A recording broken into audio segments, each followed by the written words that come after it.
И Синот Божи Исус Господ рече: Јас сум патот, вистината и животот, никој не доаѓа кај Таткото освен преку мене.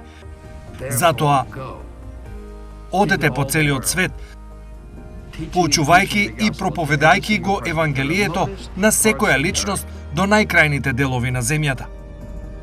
InTouch, поучувачка служба на доктор Чарлс Стенли. Следно на програмата InTouch. Благодат, Божиот нов начин на живот. Дали се измислувате правила за да се дисциплинирате и се наоѓате себе си како ги кршите? И дали се критикувате себе си остро кога не ги исполнувате собствените стандарди и очекувања? Дали се чувствувате оддалечени од Бог кога не му служите или не правите нешто што би го сметало за духовно? Дали се чувствувате близко до Бог кога правите нешто што мислите дека е религиозно или духовно? Се прашувам дали честопати се чувствувате водени од вакви фрази во вашето размислување. Морам, треба. Се прашувам дали честопати негувате многу обвинувачки чувства, како не сум сигурен дека сум спасен и не сум сигурен дека сум постапил точно како што треба. И тие чувства ве тераат да се чувствувате несигурно и несоодветно за вашето спасение. Ако тоа е вистина, најверојатно, ако овие работи се начинот на животот што го живеете, тогаш вие живеете со стар начин на живот, што Бог никогаш не имал намера. Бидејќи, видите, Исус зборуваше за нов начин на живот. Тој го нарече нов завет. Затоа сакам да зборуваме во оваа порака. Благодата, Божиот нов начин на живот. Сакам да свртите во 22 глава од Лука. Ако се сетите на оваа 22 глава од Лука, овој дел го поврзува извештајот за Исус со неговите апостоли во горната соба и тие ја слават Господовата вечера, последната вечера. Сакам да започнеме од стих 19 и да го прочитаме 19 и 20. Исус овде, кршејќи леп, вели: И откако зеде леп и се заблагодари, го прекрши и им го даде, велејќи: Ова е моето тело кое е дадено за вас, правете го ова во мој спомен. На ист начин ја зеде чашата откако јадеа, велејќи: Оваа чаша што се излева за вас е новиот завет во мојата крв. Новиот завет во мојата крв. Она што им го кажува е дека нешто ново ќе се случи. Сега, тие пораснаа според стариот закон на стариот завет, целиот жртвен систем и се друго, а сега Исус вели дека нешто ново ќе се случи. И ова ново нешто што ќе се случи, тој вели: Јас воспоставувам нов завет. Еве што се случи следниот ден. Следниот ден Исус беше распнат и со пролевањето на неговата крв, тој воспостави нов заветен однос помеѓу Бог и човештвото. А тоа значи, тој грев за секогаш ќе биде простен, врз основа на неговото распнување. Пролевањето на неговата крв на Голгота, затоа што тој беше последното јагне, пророкувано низ целиот Стар Завет, и пролевањето на крвта на бикови, кози, јагниња, овци. Се тоа беше само предскажување, доаѓањето на Христос и неговото распнување. Значи, кога тој рече: воспоставувам нов завет, ова значи ќе има нов животен стил, сосема нов начин. Сега, кога Исус рече нов завет, на што мислеше? Тој мислеше на нов однос заснован на сосема нова идеја. И второ, тој мислеше на нова, лична врска што ти и јас би можеле да ја имаме со него. Библијата вели дека ти и јас сме спасени преку Божјата благодат. Зашто по благодат, Божјата неизмерна, незаслужена милост, неговата љубезност, добрина и милост кон нас не е во однос на нашата вредност или нашите заслуги, туку и покрај она што го заслужуваме, Бог постапил кон нас во благодат. Преку распнувањето на Исус Христос, тој му возможи на Бог да остане праведен и свет и во исто време да работи меѓу нас како грешници на таков начин што Бог не гледа како апсолутно и целосно искупени од сите гревови минати, сегашни и идни. Тој е чист чин на благодат. Нема никаква врска со она што ние го заслужуваме. И така, кога зборуваме за благодата, Божиот нов начин на живот, зборуваме за начинот на кој Бог се однесува со нас денес. И така, наместо да бидеме под робство на не сум сигурен дека му угодувам на Бог и не сум сигурен дека Бог на вистина ме сака денес, или не го чувствувам тоа, понекогаш го чувствувам, понекогаш не. Се плашам дека повеќето верници имаат вистински прашања за нивниот однос со Бог. Како да знам кога му угодувам зборувам, и како да знам кога сум направил доволно, и како да знам кога сум се помолил доволно. Ако станува збор за правила, прописи и живење според невозможен, невидлив стандард, никогаш нема да имате мир, ни никогаш нема да знаете кога сте угодили на Бог, ни никогаш нема да имате никакво задоволство во вашиот живот. Тоа е старозаветен живот, тоа не е новозаветна благодат. Па зашто зборуваме? Сакам да ви дадам 7 зборови за кои навистина верувам дека некако сумираат и некако го опфаќаат целиот овој живот што го нарекуваме живот на благодат. Првиот е прифаќање. Во Стариот Завет, нивното прифаќање од страна на Бог се базирало на нивното работење, се базирало на живење според правилата и прописите. Кога не живееле според тие правила и прописи како што треба, тогаш се чувствувале неприфатени од Бог. И така, тие живееле под робството на законот. Нивното принесување на нивната жртва беше апсолутно неопходно за да го добијат Божјото прифаќање. Кога Исус Христос отиде на крстот, тој ја постави еднаш за секогаш основата на нашето прифаќање. Нашето прифаќање во очите на Бог не се базира на однесување, не на држење, не на перформанси, туку се базира на услов. А тој услов е дека Исус Христос, откако умре на Голгота и откако ги зеде сите мои гревови и моето прифаќање на него како мој личен спасител, преку вера, ја постави еднаш и за секогаш. Самата основа на моето прифаќање во очите на Бог. Тоа нема никаква врска со поведението, нема никаква врска со однесувањето, туку е услов. Ти и јас станавме деца на живиот Бог, не врз основа на нашата добрина, нашата праведност, нашите ветувања или нашите надежи, туку врз основа на делото на Исус Христос, кога тој умре на Голгота. Неговата смрт ја постави еднаш за секогаш основата на нашето прифаќање. Сега, што прави тоа? Тоа значи дека кога ти и јас ќе се разбудиме наутро и ќе продолжиме со нашиот ден, не мора да размислуваме. Се надевам дека направив доволно, се надевав дека се молев доволно, се надевам дека ја прочитав Библијата доволно, се надевам дека не реков ништо погрешно. Боже, јас не сакам да морам да седнам покрај мојот кревет вечерва, да се молам и да се надевам дека Бог ме сака. Пријателе, сакан за секогаш преку крстот на Господ Исус Христос, тој го плати твојот долг за грев во целост. Никогаш нема да се ослободиш од робството на стравот, од прашувањето дали си направил доволно, дали си живеел според тоа, дали си го достигнал неговиот стандард. Кој е стандардот? Слушајте, Бог вели дека тоа е благодат, Божјата незаслужена милост, бидејќи вистината е дека ние не можеме да го заслужиме она што Бог го направи за нас. Не можете. Сега, слушајте, ако не можете, а тој веќе се погрижил за тоа, тогаш можете да се опуштите. Тоа е прифаќањето засновано на него. Тоа е совршеното јагне Божјо, кое умре за да ги одземе гревовите на светот, вашиот и мојот грев, се врз него. Па што е животот на благодатта? Животот на благодатта е ова, дека Бог ме прифатил врз основа на она што неговиот син го направи за мене, а не врз основа на нешто што јас некогаш ќе направам за него. Еве го нашиот проблем. Нашиот проблем е гордоста. Мислиме, па морам да направам нешто за да го заслужам тоа. Не можете. Слушајте, тоа е телото. Вие никогаш нема да можете да ја заслужите љубовта Божја. Тоа е прифаќање засновано на она што Исус го направи на крстот. Вториот збор е увереност.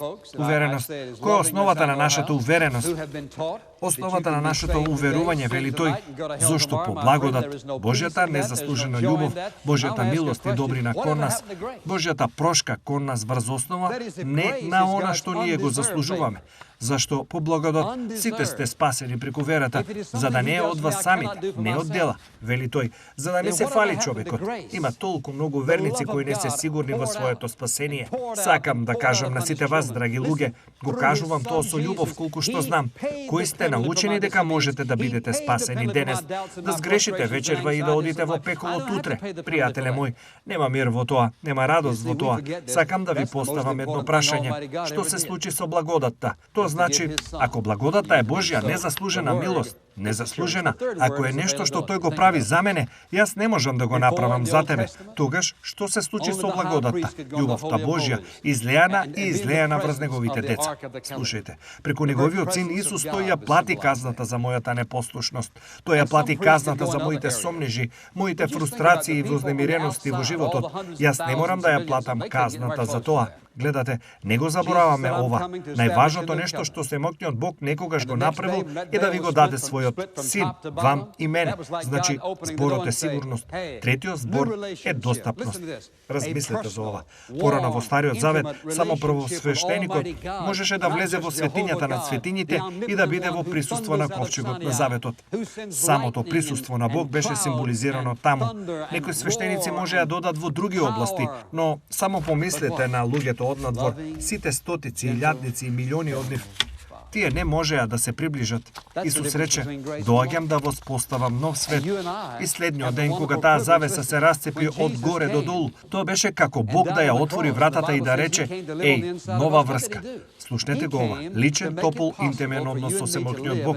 Не само со Јехова Бог, Семокниот кој грми од Синај, кој испраќа молни, облаци, громови, рикање и сила. Но што? Љубезен, нежен, небесен татко. Тоа е разликата помеѓу благодатта и законот. Ти и јас имаме прекрасна привилегија. Слушайте, кога Исус дојде и умре на крстот, Библијата вели дека тој дојде да живее во нас. Што направи? Тој дојде да ни овозможи тебе и мене да живееме во овој прекрасен, интимен однос со него и таткото. Затоа тој вели со смелост, со храброст, дојдете на местото со престолот Божи и вели, упатувајте ги своите молби таму и ќе најдете милост. Тој вели, ќе најдете благодат и милост за помош во време на потреба. Видете, Бог на кој ти и јас му служиме не е толку далечен, некаде таму, семокен, сезнаечки, се присутен. Тоа е сето тоа, но со доаѓањето на Исус, слушнете што рече. Тој вели, ако си ме видел мене, си го видел Отецот. Како постапи Исус? Не се приближувај до мене, ќе паднеш мртов. Држи се подалеку, јас сум еднороден син Божи. Пази се од молните, громовите и викањето. Тој седна во чамецот кога ловеа риба, седеше, се смееше со нив и се забавуваше со нив. Тој беше нивни пријател. Тој рече, не ве нарекувам робови, вели, вие сте мои пријатели. Дали го гледате Бог како ваш пријател или како ваш непријател? Повеќето луѓе го гледаат како непријател, судија, праведен, осудувачки. Што е со љубениот нежен небесен татко? Исус рече, ако сте ме виделе мене, сте го виделе и Отецот. Бидејќи, ако сте ме виделе мене, јас сум како него, тој е како мене. Каков беше тој? Нежен, пун со љубов, љубезен, простувачки, дарежлив, чувствителен. Таков е таткот. Гледате, животот на благодат е сосема поинаква перспектива за Бог. Тој е живот за прифаќање врз основа на она што Христос го направи, а не она што јас го направив. Тој е животот на апсолутна сигурност заснован на она што Исус го направи, а не на она што јас и ти го направивме. Тоа е животот со достапност кон Семокниот Бог, бидејќи Исус го плати патот со својата крв на Голгота. Тоа е исто така животот на адекватност. Тоа значи, во Стариот Завет тие се бореа, тие го правеа тоа со сопствена сила. Но кога дојде Педесетница, се случи нешто фантастично. И ќе се сетите на тие ученици, тие работеа напорно, обидувајќи се да го направат она што требаше да го направат, но тие продолжија да го расипуваат тоа одново и одново. Исус им рече во 14-тата, 15-тата, 16-тата глава од Јован, тој помина многу време разговарајќи со нив за Светиот Дух и рече, сега кога ќе се случат овие работи за кои ви кажувам, не се осмелувајте да го напуштите Ерусалим. Дури и не размислувајте за тоа. Тој рече, останете тука, затоа што нешто ќе се случи. Во овој нов заветен однос, нешто ќе се случи и еве што ќе се случи. Јас ќе ви го испратам Светиот Дух, личност од тројството. Тој нема да биде само однадвор, да доаѓа и да се оди повремено, како во ликовите од Стариот Завет. Туку доаѓа да престојува и да живее во вас. И тој ќе живее таму за секогаш. И за се што ви треба ќе ви обезбеди. Никогаш нема да мора да направите ништо со своја сила, ништо со своја моќ. Јас ќе го направам тоа преку Светиот Дух во вас. Нели е ова благодат? Дека Бог не очекува од вас и од мене да правиме ниту една единствена работа одвоена од Светиот Дух. Кога ги слушам луѓето како зборуваат за тоа, дали го добивте Духот? Кога го примивте Господ Исус Христос како ваш личен спасител, добивте се. Се добивте се. Секоја личност што некогаш била спасена, сега во неа живее Светиот Дух на живиот Бог, затоа што тој вели дека ако го немате Духот, не сте негови, не можете да бидете спасени, а да го немате Светиот Дух. Тоа е благодат, тоа е Бог што не опремува, не оспособува, ни дава учител, ни дава водич, ни дава водство во нашиот живот, не уверува, не подкрепува и не засенува со Светиот Дух, за да не оспособи да правиме се што тој бара од нас. Следниот збор е изобилст, затоа што, гледате, Исус рече, јас дојдов за ти и јас да имаме живот и тоа да го имаме во изобилие. Што е изобилен живот? Ќе ви го кажам што е тоа. Изобилниот живот е живот на највисоко ниво. Изобилниот живот е животот на Исус што се живее во мене, преку мене. Изобилниот живот е животот што Бог го замислил за сите нас. И затоа тој го испрати Исус за да го возможи тоа. Не со наша собствена сила, туку во присуството на Христос, кој што живее во нас. Тоа е неговото изобилство. Велите, гледај, јас барав дел од Божјото изобилство. Пријателе мој, еве што рече тој. Тој рече дека на твојата и мојата сметка положил се што ќе ни треба. Сега, јас морам да му верувам и како што му верувам, тогаш тоа ќе тече по нашиот пат. Некои луѓе велат, па знаеш, јас сакам Бог да се грижи за мене. Слушајте, еве што направила благодатта. Преку благодат Бог им дава богатство на сиромашните, им дава моќ на слабите, им дава чистота на волканите, им дава исцеление на болните, им дава утеха на оние што тагуваат.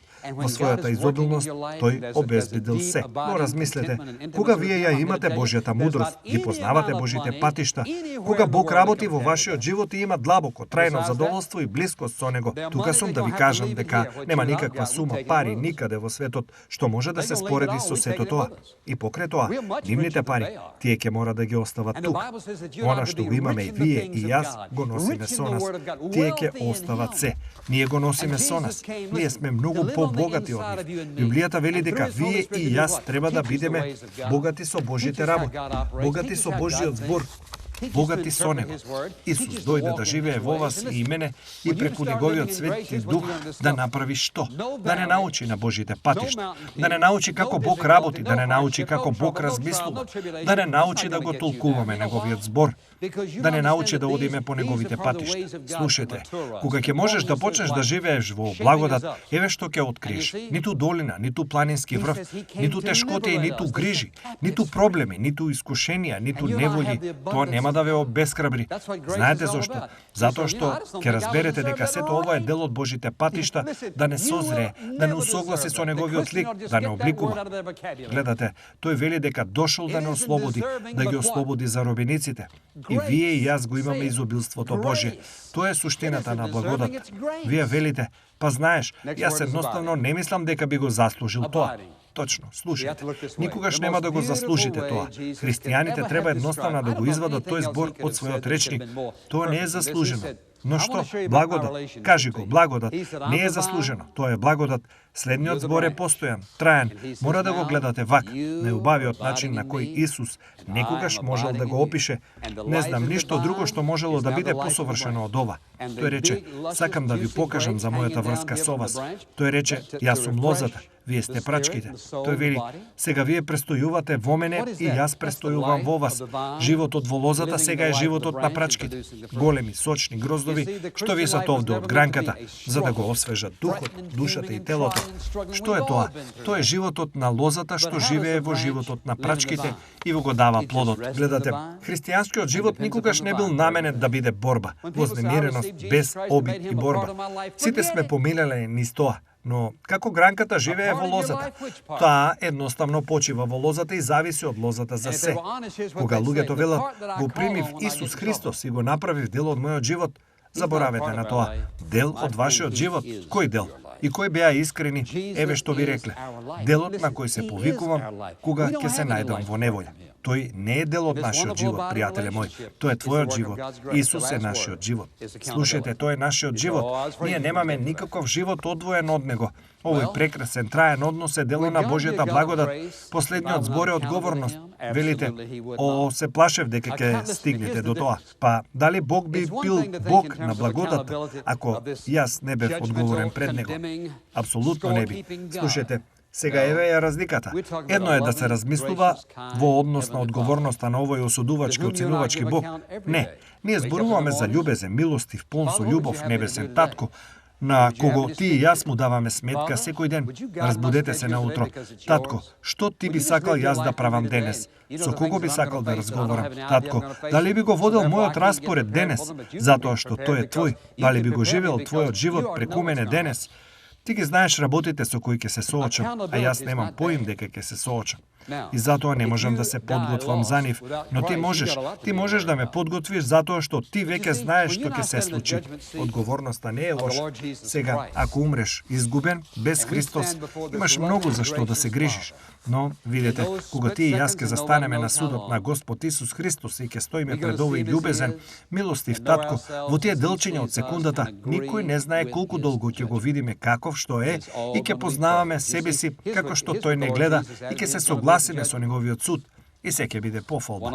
Еве каков ќе биде ставот на Господ Исус на судот. Еден од моите трофеи, уште еден од моите трофеи. Гледате, тој не е разочаран затоа што тој знаеше пред да се родиме ти и јас сите работи што ние ќе ги направиме погрешно во животот. Сите грешки што ќе ги направиме и сите неуспеси што ќе ги доживееме.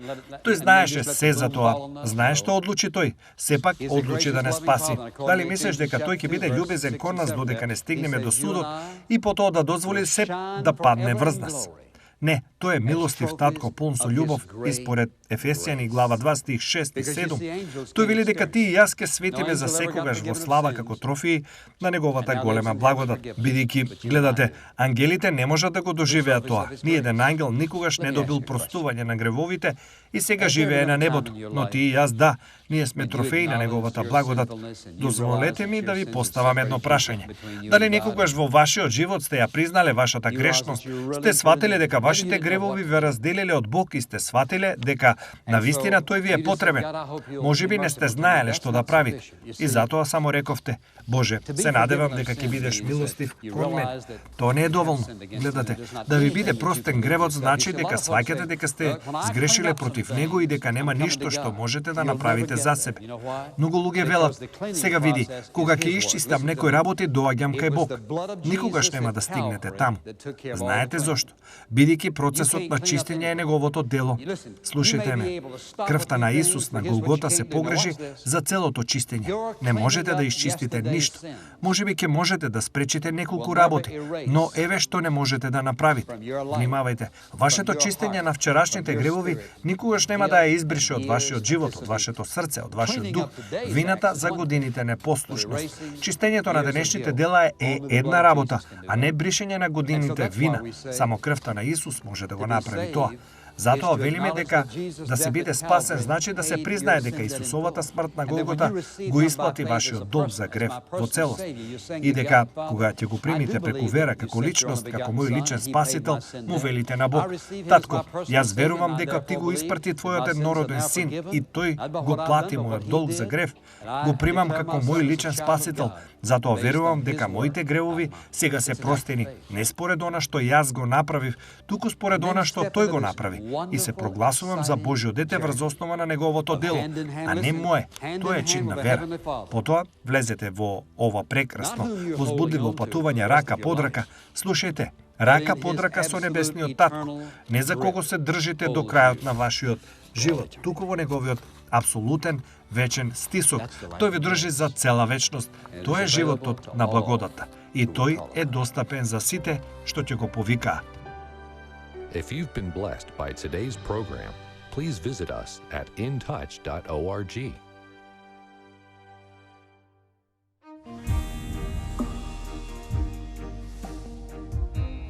На што помислувате кога ќе го чуете зборот Евангелие? Најверојатно, вашата прва помисла би била за нешто во религиозен контекст. Проповедник пред собрание или упатување кон 4 од книгите од Библијата. Но дали знаевте дека зборот имал и нерелигиозно значење, кое постоело пред пишувањето на писмата од Новиот Завет? Зборот Евангелие е грчкиот збор Евангелион. Префиксот Евангелион се однесува на нешто добро или пријатно. Зборот доаѓа од ангелос или ангелион, што значи порака. Ангелите се гласници, а ангелос е оној што доставува порака. Значи, Евангелие значи добра вест. Во антички Рим, добрата вест или Евангелието било многу поврзано со стратешки освојувања, кралски закони или обврзувачки најави што доаѓале од воени водачи. За време на неговото владење, 50 години пред раѓањето на Христос, Јулиј Цезар ги објавил своите победи, општествени или политички акции како добра вест за луѓето од Рим. Овој концепт беше зацврстен од моќниот и влијателен цар Цезар Август. неколку децении подоцна. Антички камен надпис од околу 9-та година пред нашата ера го опишува неговиот роден ден како почеток на добрата вест за светот. Тука, зборот Евангелион го прогласува почетокот на новата ера под власта на Август, кој ветил мир и избавување за сите. Година и подоцна, Матеј запишал дека Исус го избрал овој збор како одеше низ цела Галилеја, поучувајќи ги нивните синагоги и проповедајќи го Евангелието или Евангелион за царството. Ова би било протолкувано од луѓето во првиот век како многу наелектризирана политичка изјава за владењето и авторитетот на Бог во директна спротивност со царот на Рим. Ова ги потсети неговите следбеници дека мисијата на Израел е присутен и во него. Вистинскиот и законски владетел на сите дошол да го воспостави своето царство на земјата. Денес политичките нијанси на зборот Евангелие се исчезнати, но доктор Стенли не потсетува дека универзалната моќ на пораката за добрата вест за Исус Христос останува непроменета.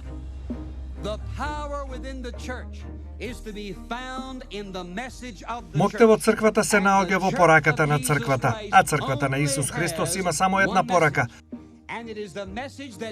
А тоа е пораката дека Исус Христос не само што го искупил човекот, човечките гревови, туку преку Светиот Дух се вратил да живее во човекот. Живот што човекот не е способен да го живее и затоа денес телото Христово е група крстени верници во кои живее живиот воскреснат Господ Исус Христос со цел да евангелизираат и мисионираат и да донесат светлина во светот што е во темнина, грев, вина и срам. Тоа е пораката. И секој од нас што го познава Исус Христос ја има оваа порака што живее и пребива во нас, така што никогаш не може да ни биде одземена, без оглед на прогонството, без оглед на тешкотиите, без оглед на искушенијата, без оглед на болката во срцето. Оваа порака е дел од нашиот живот, дури и повеќе од крвта што тече низ нашите вени. Никогаш не можеме да избегаме од пораката, тука лежи моќта. In Touch, водејќи ги луѓето низ светот во поголемо заедништво со Исус Христос и зајакнувајќи ја локалната црква. Оваа програма е спонзорирана преку службата In Touch и е овозможена преку Божјата благодат и вашите верни молитви и дарови.